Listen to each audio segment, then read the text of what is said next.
Hey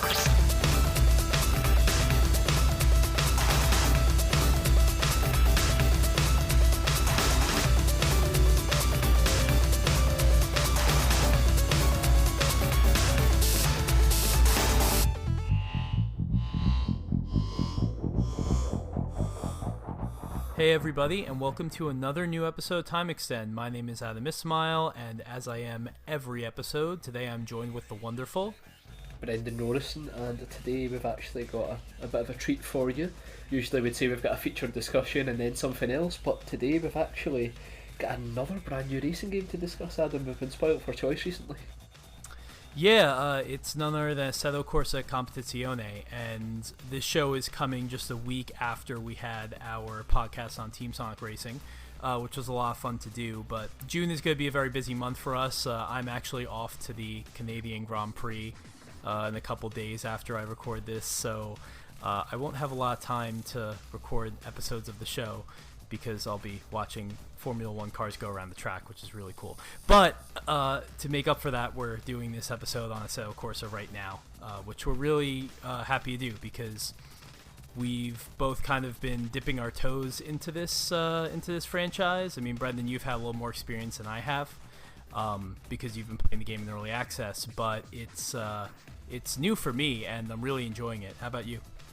Oh yeah, definitely. I picked up the early access as one of the first games I actually got when I bought my gaming PC, purely because I needed some form of racing sim to play, and I wasn't actually a massive fan of the original Assetto Corsa, which I suppose makes this podcast interesting actually. But as far as Competitzione is concerned, this is pretty much the kind of sim that we've been looking for when you consider our conversations, Adam. Like, it's very focused, it doesn't try to do too much at all, and you can see that Kunos really went out their way to replicate the GT3 Blancpain series that's based upon, rather than try to tick every box that's available for the racing genre.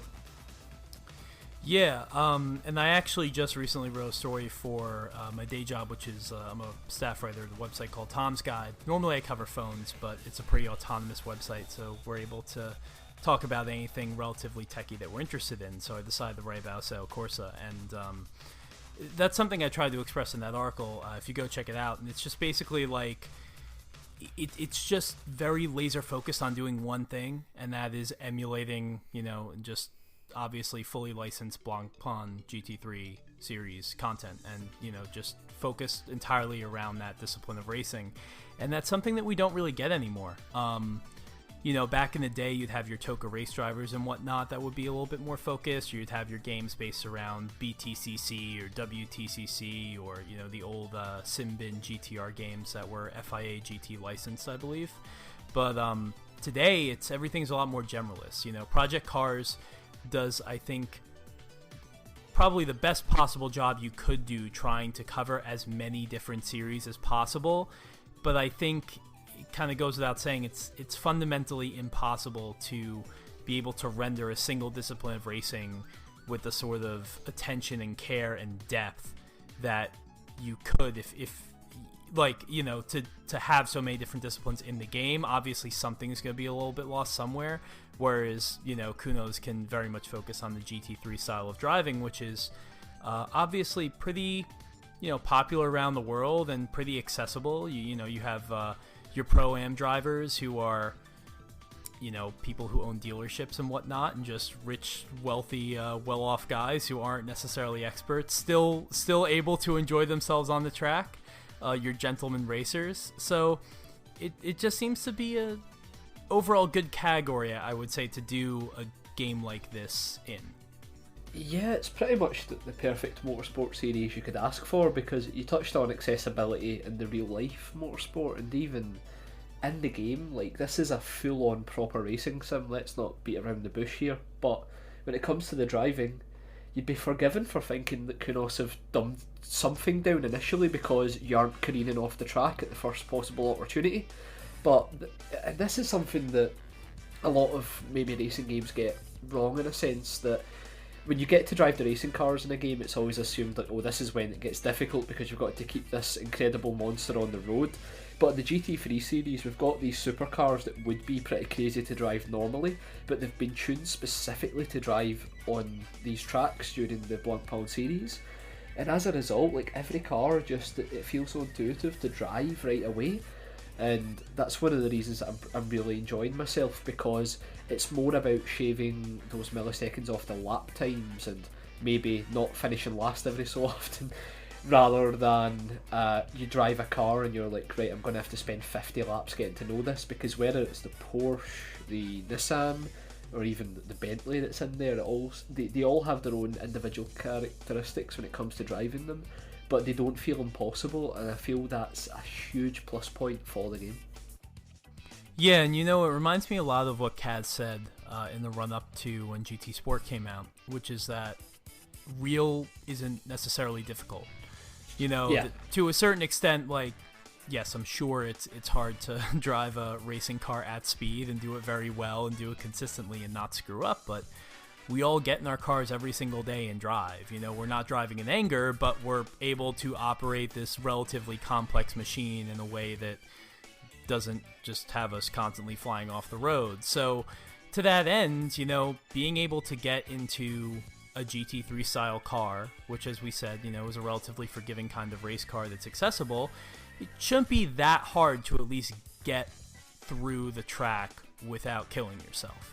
The challenge comes in terms of, obviously, optimizing, your pace and being able to hit those apexes and breaking points and whatnot and do it properly and maximize your grip. But just getting around the track shouldn't be a problem. And I feel like a lot of sim racing titles over the years have failed. They've kind of missed out on that. And I would even go so far as to say is you get some arcade racers these days I feel like are much more hard to drive than the best simulators we have now. Like, it might have been Payback, but I'm thinking especially of Need for Speed 2015, where I thought the physics in that game were so wonky. It was way more difficult than any simulator I've ever played. So yeah, I think developers are starting to understand this. I think they're starting to pick up on it. And the cool thing about Assetto Corsa is that, although obviously, the ideal experience is to use a wheel and whatnot, and I have one, but unfortunately my new apartment, I don't really have enough room to set it up. So I've been playing with the DualShock 4, and the game is, I think there's some tuning that they'll probably do down the line, because right now you can't even really map all of the buttons on the DualShock to play the game. Like, there's a default mapping, but they don't let you change it, and that's coming in a later update. But even so, I'm surprised that the game does play, perfectly well with the DualShock. I can, I feel like I have control over the car, and that's not something that I think we're used to seeing in a lot of the hardcore PC sims that pretty much just tell you, like, this is the only way to play the game and this is how you have to do it. Because, like, I understand that in iRacing, but Assetto Corsa is still ostensibly, if you want it to be, it can just be a totally solitary single player experience. So I like that they give you that choice. Yeah, exactly. And in terms of the drivability of the cars, we talked about how when a game has such large scope, not as much attention can be paid to every individual element, and I think that even applies to, like, in games like Project Cars 2, the car roster and how the cars handled, because especially in that game there were some cars I felt drive fantastic, and then there were other ones I just couldn't wrap my head around. And it wasn't much like Need for Speed 2015, ironically. It wasn't because I felt as if it was a difficult challenge, but rather the car would act in a way I wouldn't expect a car to act. And that issue is bypassed here because there just seems to have been such an understanding for what makes GT3 race cars unique, and it's weirdly like arcade racery in that nature. Like, it almost feels as if most people could pick this game up and drive the cars to varying degrees of success, but when you were to say give somebody a go of the original Assetto Corsa in one of the mini supercars or Ferraris and that type of thing, it can be hard to even make it round one high speed corner. But I really don't think people would have that issue here, and it's fair play to Kunos for nailing it, because one of the aspects we discussed offline prior to the pod as well was that the traction control was mandatory, because that's the way the sport works, and that's something that could really tick off a lot of people who are interested in sim racing, because that element of the motorsport, it's ironic because in the kind of digital world it's seen as a admitting defeat almost. You had to use the traction control rather than trying to handle the car without it. But here it's a case of, no, this is how the motorsport works, and this is how we want you to drive in the game.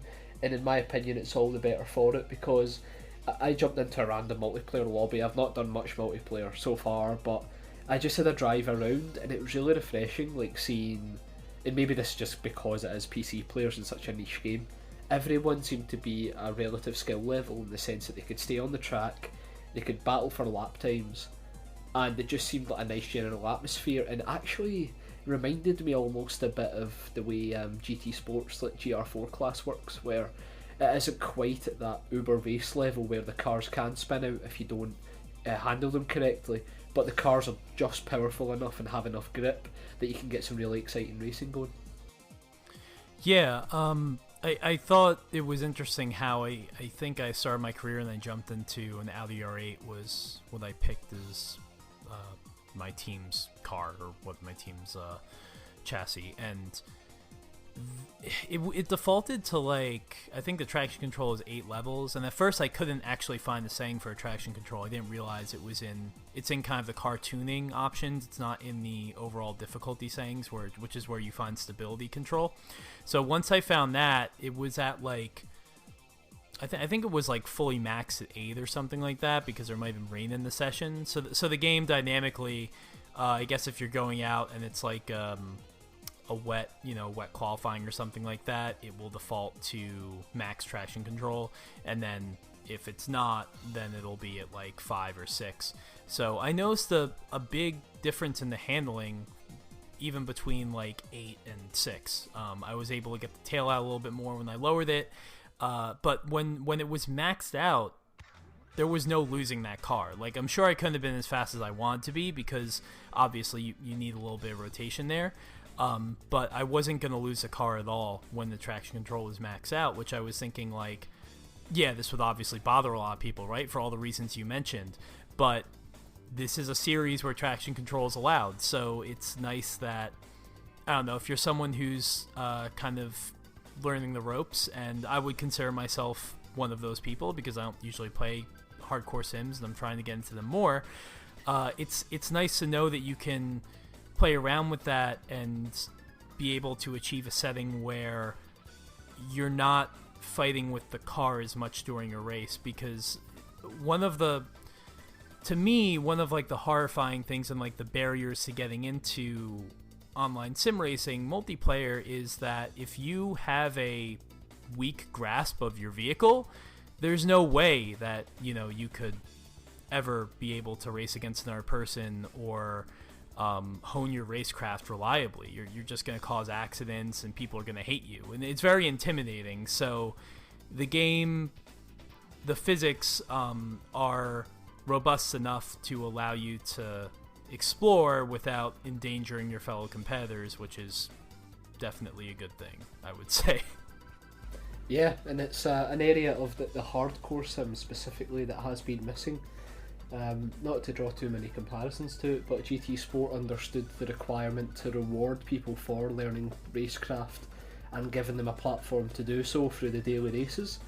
And although Competitzione doesn't go that far, it does have a driver rating system in place, but it seems fairly complex. I haven't quite been able to work out exactly what it tracks and what impacts it, but outside of that rating system, it seems to encourage you to have a go purely based on the way the cars handle and the way the races are set up. So that's the other thing about the GT3 series in real life. Like, the races are a fairly decent length that it holds enough attention, but it doesn't kind of venture too much into the endurance category unless it's an explicit endurance race.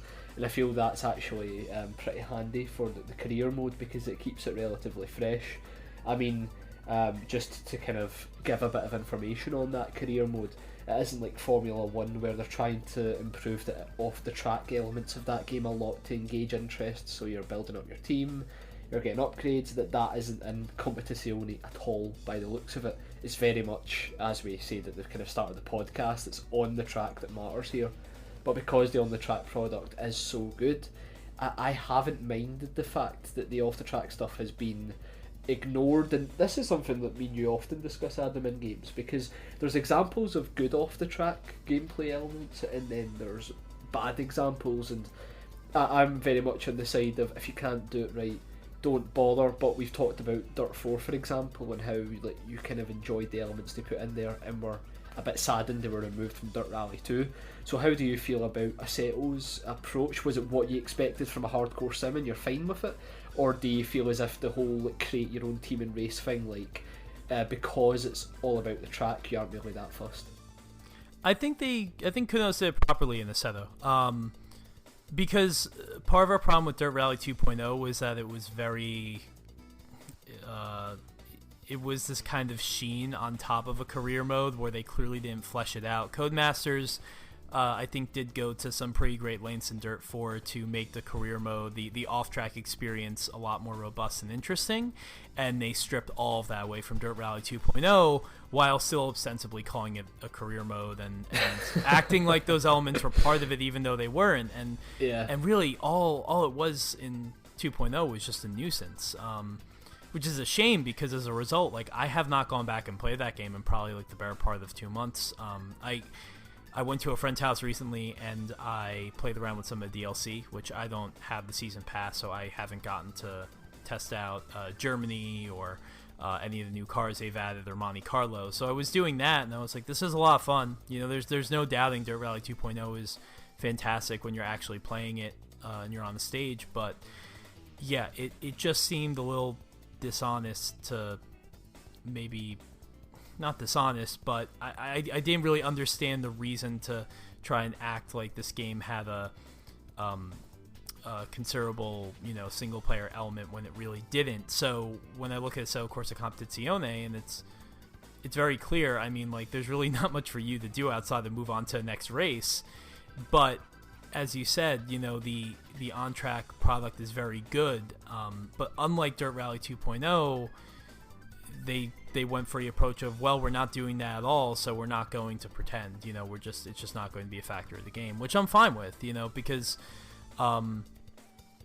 it's, you know, a lot of people would say that if you're going to add certain functionality to a game and it's not necessarily fleshed out or perfect, well, if it's not good, you don't have to play it. Like, this is the response I get a lot to, for example, a lot of the reason I didn't like Gran Turismo 5 was that it had all this ancillary crap that I didn't like, and people are like, well, if you don't like the rallying, which is terrible, don't play it. If you don't like the standard cars, don't drive them. And it's like, no, that doesn't really fly either. Like, it's a part of this, like, capsule experience, you know? It's a part of this produced it's a package object. It's a package, and like if every aspect of if an aspect of the package isn't up to a certain level of quality, I'm not just going to say like, oh, it doesn't matter because everything else is. Like, it's a comprehensive whole. So with the Assetto Corsa Competizione, Kunos definitely does not waste its time with things it doesn't believe in. It's very focused. That said, you know, it is a new release, a new PC sim in 2019, so there are a couple glitches and things here and there that I discovered. Like, I thought it was interesting how I accidentally I guess I sped in the pit lane on like my second race, but I don't know where I sped in the pit lane. I wrote about this in my story, and basically like I was coming in for my mandatory stop at Zolder, and I was able to pit successfully, no problems, but as soon as I tried to leave my stall, I was disqualified. And maybe I was going too fast on the entry. That's entirely possible, but usually my experience is that if you commit an act that causes a penalty, you will be penalized on the spot. So maybe the game was just waiting for my pit stop to be completed before it delivered the penalty. But I was disqualified. It said I was being in the pit lane. I was like, I've barely moved 3 feet since I parked. Like, what's going on? They spun the tires a little bit, so maybe they didn't like that. I don't know. But it was really funny. And then unfortunately, the way the game is right now, you have to wait until the session ends before you can save and continue your career. So I just had to watch cars go around the track for 10 minutes until the race was over. I mean, that's the difference really between these like proper hardcore PC sims and maybe something that's slightly neutered for console. There's a degree of raw simulation in here, in the sense that you were saying a minute ago about the way the sessions work. There is no way really to skip the session if you're in the middle of a race weekend, as it stands at the moment. But I've seen people complaining about this. You can't actually save a session after qualifying or after practice to do the race. You've got to do it all in the full Buna, which isn't and exactly that's really great. I would say that's really frustrating, because a lot of these Blancpain weekends are 2 races. So yes, if I want to do qualifying and then stop there and then pick up race 1 later, I can't do that. Or if I want to do race 1 and then wait for race 2, I can't do that either. I don't think this is a conscious decision from Kunos to do this, or if it was, they've seen that people aren't too happy about it. So they're known to support their games really well on PC, because they can roll out updates when and if they want. So I'm assuming that sort of functionality will be added. But yeah, there's definitely a few rough edges in here. I've got a pretty funny story myself, where when I registered my Thrustmaster wheel at first, my T150, the pedals reversed for some reason in terms of like, the picture. So when I started the first race, basically, of the career mode, and I hadn't used the wheel prior to that, my car just like continued on this straight line with full acceleration, and because I was on a straightaway anyway, I assumed it's because my foot was down. So it wasn't until I got to the first corner, lifted my foot off the accelerator, the car just went straight into the chicane at Monza. It was hilarious. And yeah, and then there was the funny thing, when I fixed the accelerator, the brake pedal did that instead, so I had to fix the brake pedal as well. And there's a few things like that, and then what you would expect as well, given this is version 1.0 or even version 1.01 now, just to show how fast they're moving with it. There's been a few hard crash moments. Like I just, for a laugh, I tried to run a 28 car grid in the pouring rain at Spa on Ultra, on my RX 590, and the game just hard crashed, and it was that is not going to happen. That's funny. And that's just PC gaming though, and this is the thing, like, I will admit I'm a bit of a hypocrite here, because when stuff comes to console and that type of thing happens, I'm very unforgiving. I'm that guy. Like, I'm not a fan of stuff that ends up on console that has a lot of crashes or isn't quite got the polish, which is one of the reasons why I never got on with the original Assetto Corsa, funnily enough, because I felt as if the port didn't really justify coming to console, because it still had a lot of the PC gaming kinks that can't be fixed through mods or through specific settings. But on PC, like, Competitzione, by comparison to other sims, doesn't have a lot of issues because of its clear focus, as we've talked about. But there are still a few rough edges. But I think it's important to note that when you're actually in the zone playing it, it's brilliant. And even, we've not really talked about the graphics yet, but it's running on Unreal Engine 4, and it looks all the better for it. The kind of atmospheric lighting and the kind of spray from the weather effects is incredible.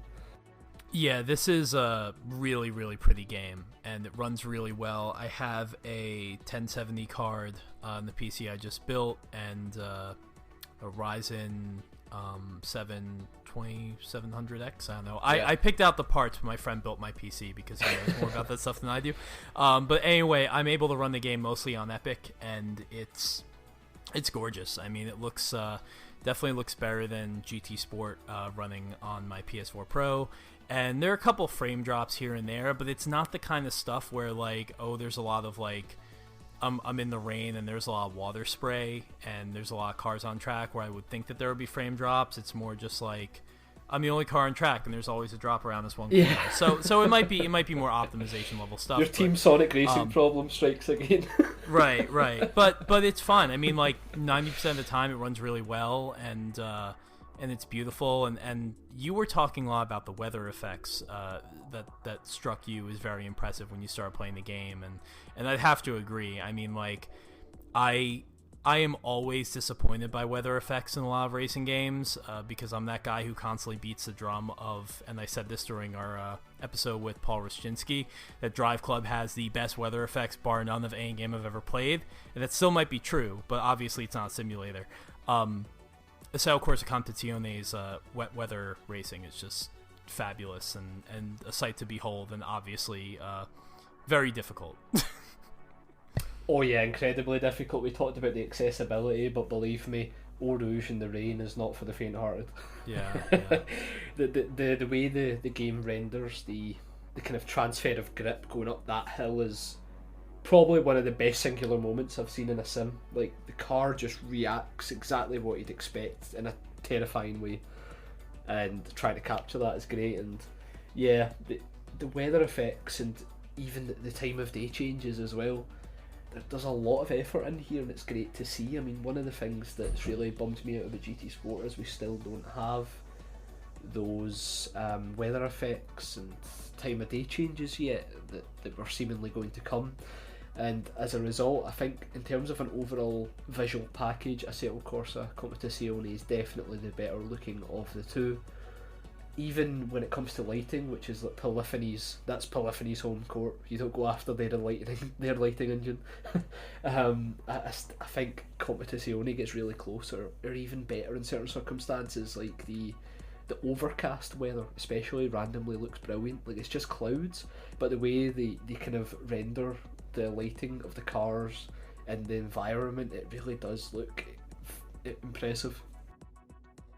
Yeah, I would still say that Polyphony's lighting is probably unmatched. But that said, I mean, like, Assetto Corsa can do all of these things because it's running on PC hardware, and Polyphony is sort of capped. So, yeah, I mean, regardless, if you want to compare one game to another, they're better at different things. But ultimately, like, this is a beautiful game, and it really shows.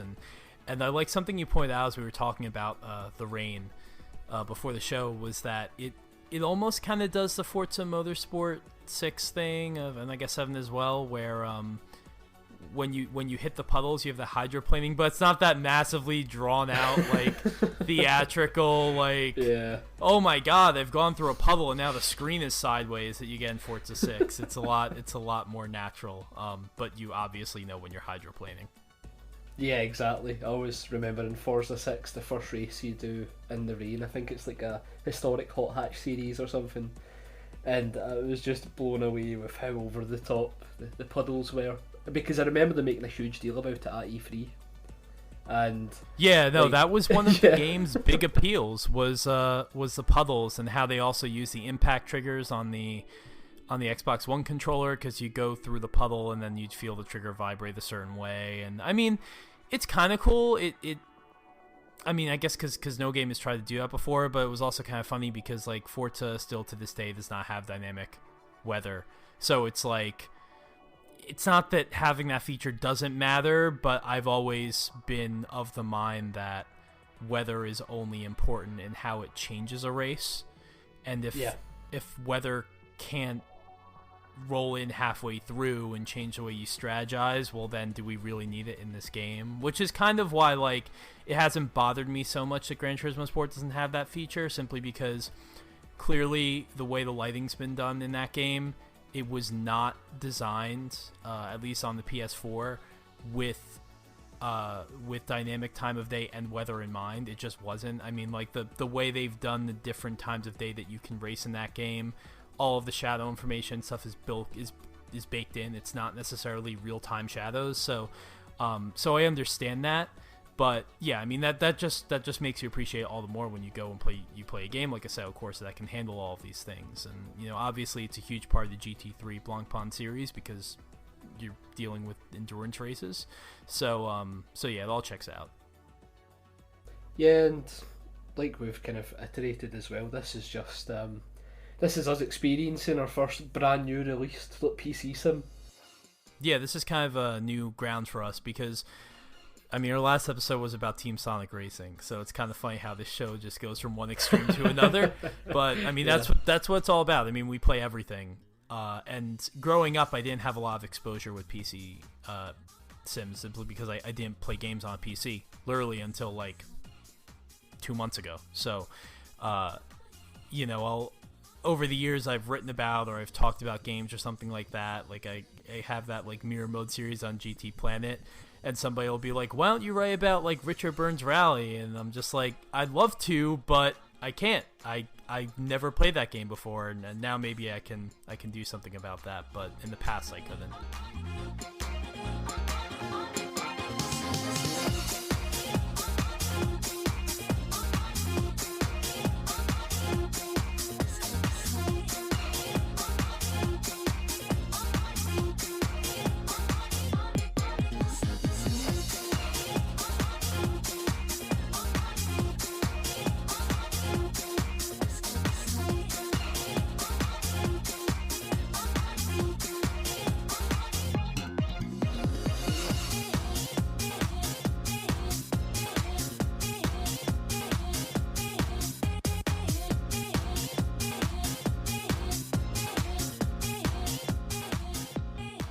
Yeah, so on that note, what do you think? I mean, to be honest, I'm not super familiar with Kunos and how they operate. What would you like to see in terms of maybe not so much post-release content, but like things for them to prioritize as they continue to support the game after it comes out? Well, one of the kind of big things they've already committed to is the 2019 update for the game, which will bring all the content from the 2019 Bloodborne series across. And I would like to see that used as a bounce board, almost like Spec 2.0 of Gran Turismo 5 at the time, where they kind of appreciably enhanced a lot of what the game actually offered. And I'd like to see the same here. The career mode is good for its purpose, but outside of an opening cutscene at the very start of the game, which does set the tone pretty nicely, it doesn't really carry that atmosphere forward any further. So I'm not sure, maybe just tweaks in that regard.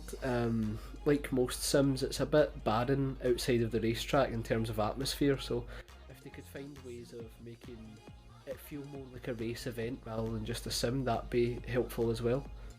I think that's fair enough. You know, a 2019 update to start would be fantastic. And as someone who's used to console games, you know, I have to admit, like, I do like some of that sheen and polish and unnecessary, sort of unnecessary stuff off the track, but at the same time, I understand that that's not what this game is, and it's fine. I mean, honestly, I get enough of a kick out of how before you start the race in this game, you can actually hear like commentators talking over the PA system at the track.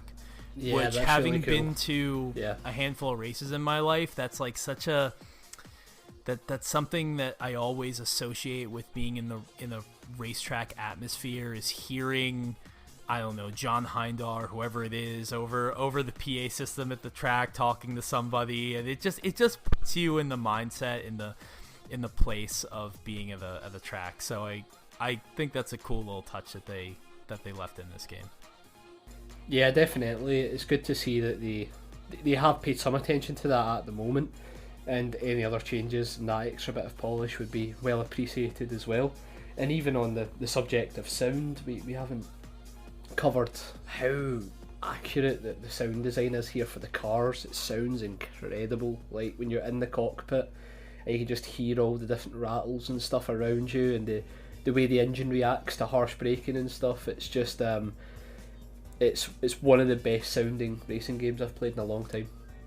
Yeah, in a lot of cases, I'm not ever really impressed with engine noise in games, where I find that the sound profile sort of surprises me and interests me is in all of those little things that you hear aside from the engine noise, like the way the car sounds when it picks up marbles and goes over the curbs and things like that, and like the drivetrain line and whatnot, and the Sail Course of Competitzione totally nails all of those things. I mean, my friends kind of make fun of me because I would always say that I never really cared about the fact that Gran Turismo's audio was so poor, and they'd be like, well, do you not have ears? Like, do you not understand? I'm just like, no, I just don't care. Like, to be honest, like, okay, cars sound like a vacuum cleaner. I'm I like music, and I'm just always listening to music, so I really don't care.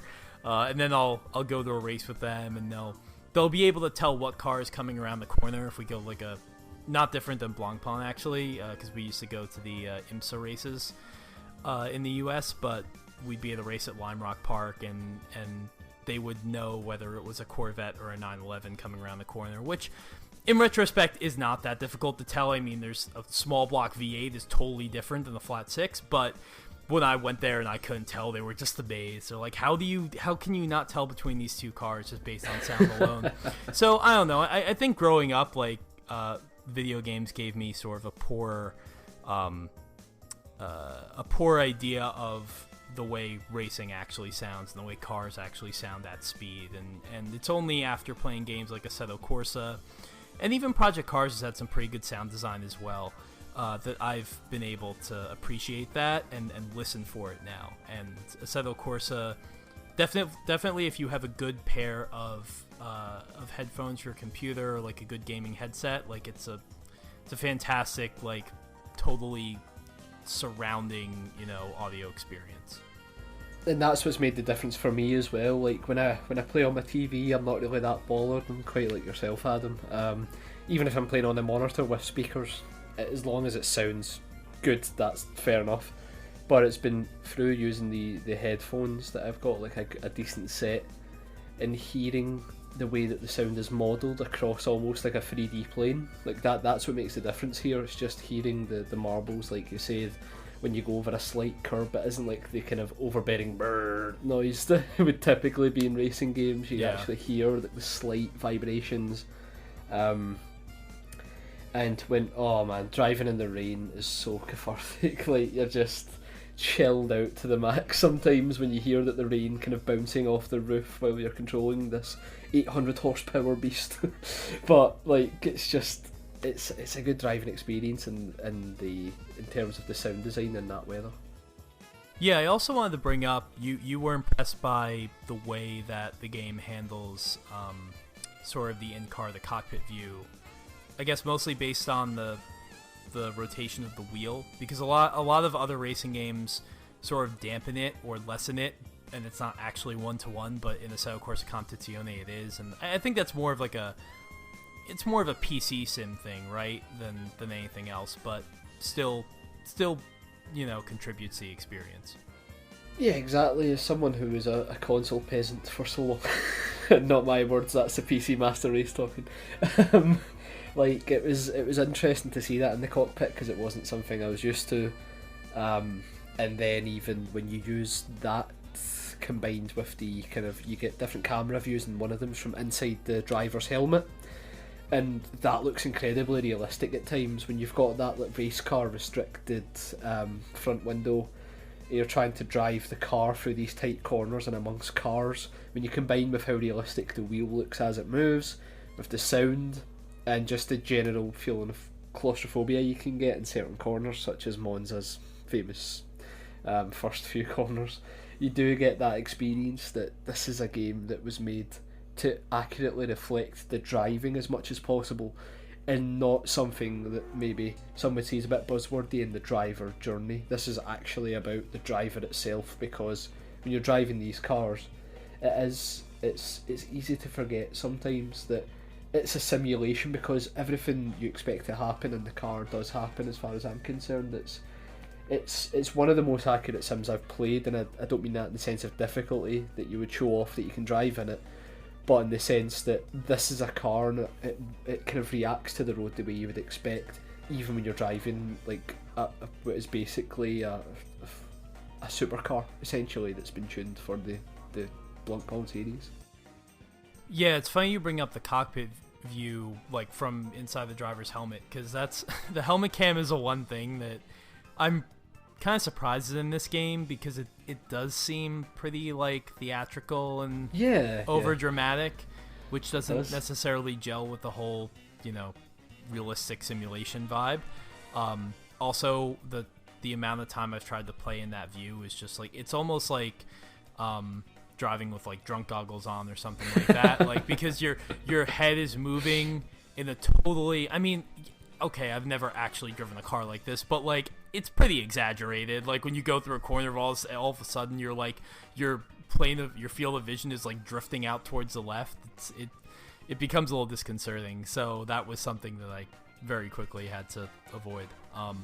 And the 1-to-1 steering, I imagine it's great if you have a wheel. I actually don't like it simply because if you're using a controller, and I understand, again, this game is not made for me, but if you're using a controller, it can be very, very just overwhelming visually to see something spinning in front of you constantly. I mean, I understand that that's actually what's happening in the car, so it's fine. But I was very impressed with the abilities that they give you to customize where you position the camera in every single view, and I was even able to achieve like this chase cam, which I'm very picky about things like this, but in a lot of racing games I feel like today the chase cam just isn't right, and I was able to get it exactly how I wanted through the preferences in the game. So I've got my chase cam set up the way I want. I've got the interior cam and the view from basically on top of the bumper but still outside of the car or on top of the hood. So all of that I think is really important for to make you feel as comfortable as you want to in the car, which you won't be able to perform as well as you can unless that's the case.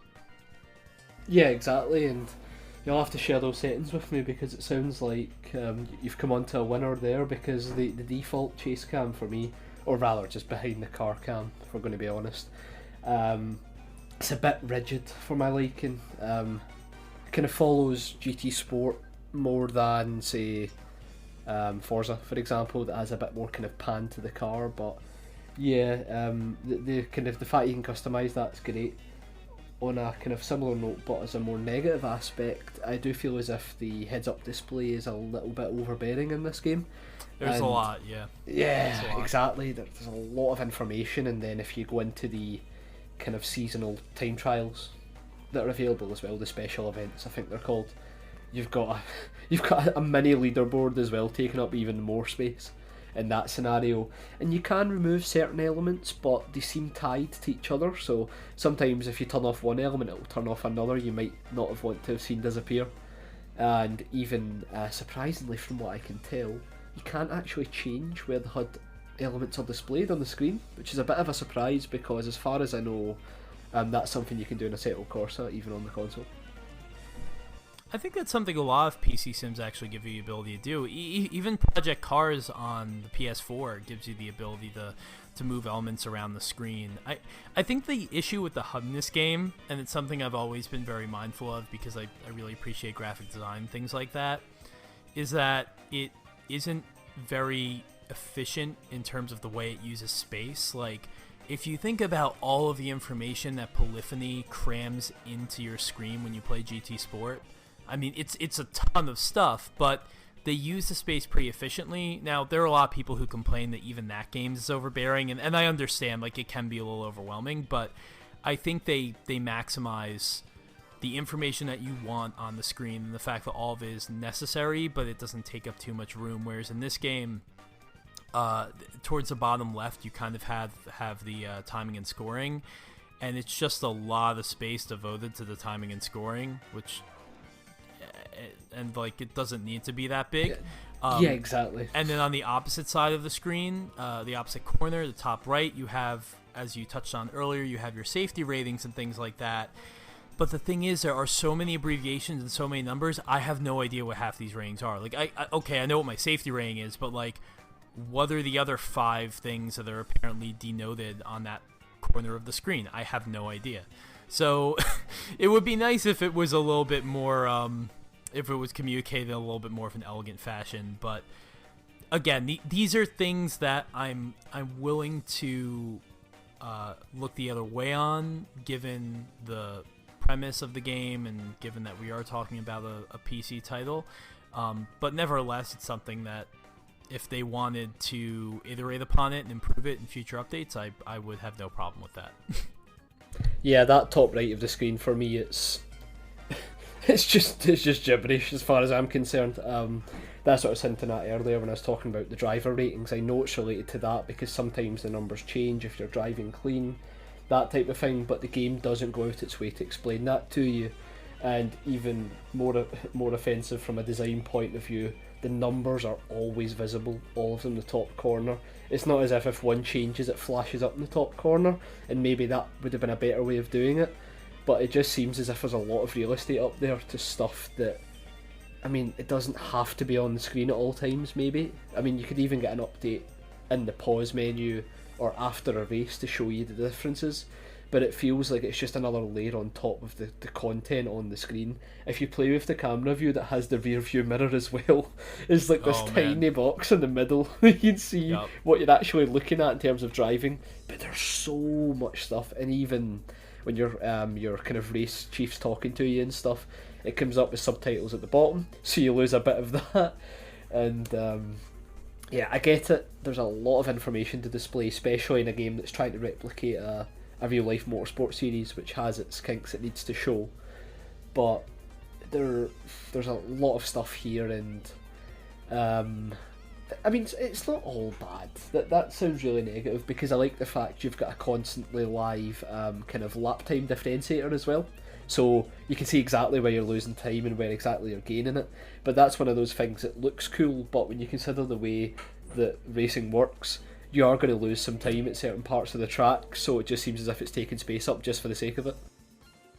Yeah, plus, I mean, let's not forget that people are playing mostly with wheels, and wheels usually have a lot of buttons to be able to access different functions and things like that. And on top of that, you know, some people even have their setup where they've got their keyboard nearby. So there are ways that you could have almost like a GT Sports multifunction display, where you've got a corner of the screen that will display timing and scoring, and then it will display your lap time if you move over one, and then it might give you your TCS or something like that, and then it'll change to a radar. Like Gran Turismo does a lot of these things, and I understand it's not the only game, but it's the one I think that does it the best. And it lets you, you know, customize the experience to, again, what makes you comfortable and what doesn't take your attention away from the task at hand. So all of these things would be great if Kunos would care to implement them. But I feel like the nature of the PC sim is that customizability is desired to a certain extent, but it's not about being slick, and I understand that. I mean, this is going to be like a super Adam on time extend nitpick, but it does bother me whenever I start playing a game and I'm like, you're using Google's Roboto font, which is the same font that is used in both Project Cars and pretty much all of Codemaster's recent racing games or in F1. And I'm just like, would you maybe just like, it's like when you go to like write up a document or something like that, or, you know, if you're in college, if you're doing a school project, or if you're, I don't know, if you're writing a resume or something like that, like just change the font from like Arial. Like, I know it's not totally necessary, and it might not matter to everybody, but just to show that you put a little bit of thought into it, just change it from the free font. I don't know. Yeah, just use Comic Sans. Yeah, exactly. Use Comic Sans. If they use Comic Sans, at least it would have been like, yeah, they thought about it. They didn't just like use what they look at every day on their phone. But that's me. I know nobody wants to hear that, so. I mean, it's those type of things people do want to hear in Time Extend, though. Like, we talk about this stuff because those tiny little elements added up to one of the best arcade racing games ever, for example. And Gran Turismo's level of polish makes it so loved. And I know that's not what a Competitzione is trying to do at all. Like, it's not trying to make us think, oh, remember how great that font was. But like, it helps, and this is why bringing this up isn't necessarily a negative, because I feel as if you've had to go to the level of a nitpick to kind of give a proper complaint about the polish they have so far, it shows that they've actually put a decent amount of care in, maybe an amount you wouldn't have expected. I mean, I'm not sure if that's what you did expect coming into the game, but in terms of the overall presentation and the way it's set up, it's one of the better sims out there for sure. I mean, I have to say, like, when you're selecting your car, they have a really great system of you choose the car, and then you choose the team, and then you choose the number, you know, basically the entrant, and then that will show you the drivers that are linked to that entrant, and that's such a great way of drilling down, because if there's anything that annoys, I think, a lot of racing game fans and sim racing fans, is that every separate livery of a car in Gran Turismo is registered as a different car, and that's not doing anybody any favors except maybe the car count. So I like that it's like, oh, I want to drive a Nissan GTR. Okay, here are all of the Nissan GTRs from the various different Blancpain, the different years that they ran and whatnot. And I also think it's cool that they'll have different years of chassis of a car as well. So I noticed that they have like the 2015 Nismo GTR, and then they have like the 2017 one or something. So stuff like that is really cool, and obviously it helps now that we live in a time where Ferrari and Porsche are not as stingy about their licenses as they used to be. So this game has every car, and obviously it's a full license for Blancpain, so it has all of the teams and stuff, which is pretty cool. Yeah, definitely, and I mean, that is the thing, we were talking about boosting the car count, and it kind of brings it back to that main point that we aren't saying that this game is the best sim out there for everybody, because I see, just as a reference point, I seen somebody on Facebook comment on Assetto Corsa's page like, GT3 cars are boring. It's like, why did you buy this fucking game it's like, in the then first just place? don't play the game. Like, that's, if it's boring, it's like complaining about the fact that NASCAR sucks and you've bought NASCAR Heat 2018 or whatever. Just don't do it. Yeah, I mean, even though the name doesn't explicitly include the Blancpain series, which is a bit of a surprise, to be honest. Well, no, it kind of does, because like right underneath the logo it says the official Blancpain GT series game. I mean, it does say that, but like what I meant was, like, they haven't been like kind of forced to call it Blancpain GT3 or anything like that.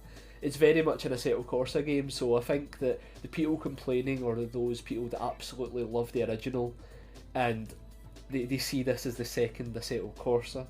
Now, that might be the case, but in terms of getting an experience like Assetto Corsa, I'm sure Kunos aren't done with that side of things, but in this game, they wanted to create a focused racing sim, and they do it, and I mean, this is, if you're having an Adam nitpick, I'm going to have a Brendan hot take that you would expect to find on Time Extend, by saying that this is very much a sim racer made for people who love arcade racers, and not in the sense of the handling, but just in terms of the content and where you'll find longevity and replayability, because you've only got like 11 tracks and a certain amount of cars that is probably pretty small by most game standards, but you're getting that kind of focused experience that will keep you coming back for more, and that's the difference between an Assetto Corsa Competitzione and Dirt Rally 2.0, for example. Because what Assetto was trying to achieve, it does it very well, and there's scope to improve. Whereas when Dirt Rally 2.0 came out, it felt as if it was lacking in certain areas, and there was also a worry that they wouldn't fix it up, especially when certain elements of that were confirmed, such as DLC not being in the career mode and stuff like that. The difference is, right now, Competitzione does a great job of what it's trying to achieve with the GT3 series. And who knows, if in a Time Extend episode in a year's time we revisited the game, I'm willing to bet that it could only have improved by then. Yeah, and we have a lot of racing games now that try to cater to fans of every single type of discipline, and you've got your road cars and your race cars, you have Group C cars from the 90s and the 80s, and then you've got your GT3 cars and your hybrid prototypes. Like, a lot of games do this, Project Cars does it, Assetto Corsa 1 did it, Forza and Gran Turismo do it, arguably to a less realistic extent, but they still do, It's really refreshing to see a game that just tries to do one thing that isn't F1, because it just doesn't happen anymore. It used to happen all the time, like growing up, you like, as we were saying, as I started the show, you had your Toka games and whatnot, and but there was, I think, a shift around the time, probably towards the end of the last decade with Grid and whatnot, when maybe the racing genre was sort of seeing a downturn, or not so much a downturn, but games became a lot more expensive to make. So it's like, well, if nobody's going to make the dedicated GTR experience, well then, if nobody can afford to make that, if games are very expensive and whatnot, then I guess we should just try and roll in as many licenses into one title as possible. and that's how you end up with stuff like GT5, which is like literally overflowing with various licenses and doesn't use any of them well at all, which is why when we have our Gran Turismo discussion, GT5 has to finish last. There's just no question about it. But that's another topic. But yeah, so I love to see games like Competitzione exist, and I hope we see more of them. You know, I didn't realize that Blancpain GT had kind of become like the prevailing GT3 series around the world. I mean, there is still an FIA GT3, right? But this isn't it. So I think it's kind of strange that the series that is most associated with the watchmaker has become the one that I guess matters the most. But racing is always changing, so. It's that, I think at least some of it comes down to that accessibility. We've been kind of hammering home throughout the whole pod, like, because of the wide range of competitors, you'll end up with some crazy crashes that will go viral on YouTube and stuff, and then you get the driver success story, somebody appears out of nowhere and absolutely blitzes the series. Like, there's a lot of potential for drama, whereas maybe in the FIA GT3 series it's that very much kind of closed door type of racing where it is all great drivers, but maybe ironically that's to the detriment of trying to get that success that Blancpain has. And I mean, I can't believe this game exists, to be honest. Why is that? Just in the sense that, I mean, you think about the racing genre, and if you look at the first few episodes of Time Extend, we talked at length about how the rally game was the crutch. It was easy to make a rally game of any capacity, sim, arcade, whatever it would be. Like, it was a good way to generate some sales, and it seemed like the safe bet. And then, like, outside of Gran Turismo Sport, some of the other kind of more circuit racing focused games were starting to see downturns in sales. Formula 1, as you've mentioned, being the only kind of main licensed game getting a lot of sales, because even in WRC, which is rally itself, that doesn't experience great sales. It just keeps plugging on based on European interest, I think. And like, out of nowhere, a small indie developer at the time in Kunos get the license to work on a Blancpain GT3 game, and it won't be some cash-in that's released within a year or a project that's announced never sees the light of day, but it will be an ambitious but incredibly focused Unreal Engine 4 powered circuit racing game. Like, when you think about it like that, you've got to admit it's pretty impressive, really. No, that's true, because for so long we were dealing with these licensed racing games that were god awful. I mean, like, I guess people are fond of the WRC series now, but wherever the WRC series went after Evolution Studios had it was terrible, and that game, those games won't get good for a number of years. We've had awful NASCAR games. I mean, I'm not into NASCAR, so I don't play them, but they're usually pretty bad, made by developers who don't really appreciate the source material of what they're trying to do. So yeah, no, that makes total sense. Like, it's definitely the perfect match of the studio and the development talent that's interested in this franchise, and, you know, the right franchise to find a home. It's a very good match. I think we all had similar feelings. I remember I was so stoked when I learned at this point 10 years ago, which is crazy to think about, that F1 was landing at Codemasters, because it just seemed so perfect. Like, I mean, not that Sony Liverpool did a terrible job with it, but it had stopped releasing games for a number of years, and then not all of those games would come out in all parts of the world. So in the US, we would never get F1 games, we would never get WRC games, and that sucked. And now, thanks to the internet and distribution becoming a lot easier, I can play any game that releases anywhere, and it's a beautiful thing. So maybe this is a sign of things to come. And I'm sure people who, in terms of, you know, getting more specialized racing games, I'm sure people who did like the first Assetto Corsa will get, you know, a true Assetto Corsa sequel in due time. Because, I mean, look at Grid. That's always what seems to happen, right? Yeah, exactly. Just let us have our hyper-focused racing game for once. It's been a while. Yeah. And I hope in some capacity it does make it to consoles. I understand right now it's pretty much a no-go because of how good the game looks plus the physics engine. But if rumours about the PS5 and the next box, which I'll just call it for now, are to be believed, then they're going to be pretty powerful machines.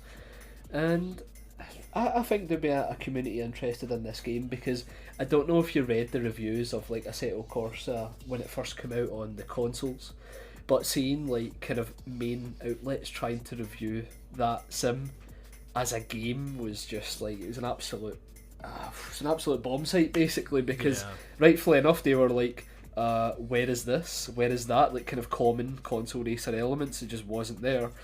But I can imagine something like this doing incredibly well in terms of reviews, because, well, people who don't play racing games will be able to drive the cars, which is always a positive. And it's got gameplay elements to it too. Yeah, I think this will definitely see a console release in due time. I mean, the fact that consoles today are more like PCs than they've ever been, and the fact that next generation is coming, we're probably less than 2 years out from it now, and when it does arrive, those systems are going to be in some ways actually more sophisticated than a lot of the PCs you see now, if you've been paying attention to what Sony intends to do with fast storage and was it UFS 4 or whatever, basically just making it so it can stream insane amounts of data at one time. So I think this'll, if it doesn't happen this generation, it'll happen next generation. And I think that's a good way to close it. It's close our thoughts, I should say. We've talked at length about this game for a full hour, an hour bordering on 10 minutes, and I think that highlights that it does meet some of that criteria we consider special, because there are a lot of racing sims out there that try to do the same thing, and there's plenty of great content creators that cover that off in terms of like the physics and stuff and go into levels of detail we probably couldn't fathom.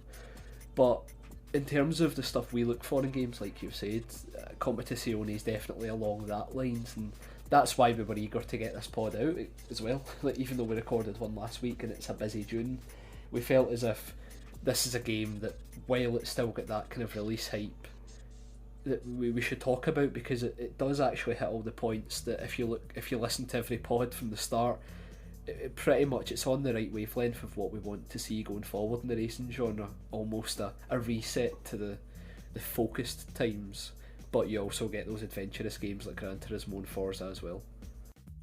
Yeah, I mean, it's not ultimately, if you're a type of person who doesn't enjoy sim racing, I can't definitively say that you should go out and play this game. It is a sim racer, but I would say that if you're interested in dabbling in sim racing, I think what Kunos has done is probably the perfect place to start. I mean, this game doesn't overwhelm you and inundate you with content and all of these different disciplines. It's very focused. It's go GT3 racing, that's basically it. So if you're new to sim racing, if you want to try it, I think Competitzione is the perfect starting point, or as perfect a starting point as there's ever been. Obviously it would help when it lands on consoles, but if you have a PC right now, and also the game I think is a little bit cheaper, at least at the time when it came out, I think it was like $10 or $15 cheaper as part of the launch. So if you're interested in dipping your toes into this genre, I think it's a good starting point. For sure, and it's only going to get more updates from here that will hopefully make it a better experience too. All right, so that was a fun little discussion, and as we said before, we've got a busy June, so we probably won't see you again until July. But the year is going so fast.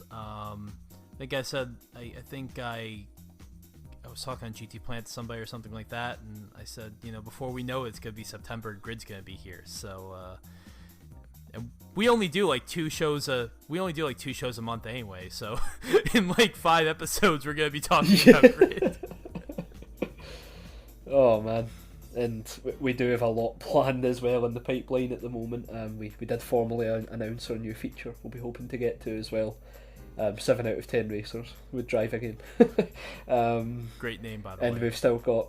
Oh, thanks, man. I knew you'd like it. And we've also got Sega Racing Studio. We will play every Dreamcast racing game, of course. We want to do another top 10 as well, don't we, soon? Or rather, top list of games in the series. The Ridge Racer one was very fun.